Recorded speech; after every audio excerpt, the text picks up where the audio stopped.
Hi boys and girls, we're going to do a little science and history lesson at the same time. As you can see, I'm in a different kind of home.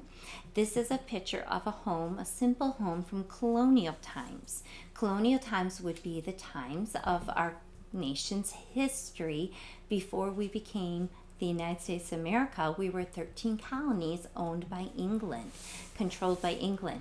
So this would be back in the 1700s before we become a nation in 1776. And you would have lived in a very simple home like this if you didn't have a lot of money. And you can see a lot of the home is around what would be considered the hearth. The hearth is the area around the fire where the cooking would have taken place. They wouldn't have had a stove and a microwave like we do. They would have cooked over an open fire. And they didn't light their houses with electricity. They would have lit their houses with candles. And we're going to do a little science with the candles here.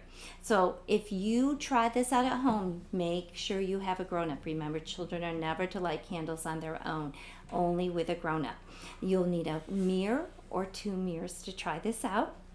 And what you're going to find out is the speed of light travels very, very fast. That's why when you are watching the fireworks, you hear them, you see them, before you hear them, because the speed of light, you see them first and then you hear it a little bit afterwards. The speed of light is 186,000 miles per second. Pretty amazing.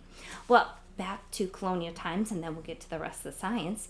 So people use candles to light their houses, but they would put mirrors behind the candles to make them brighter. So look at my candle now. And now watch, when I put a mirror on it, how much brighter the flame looks.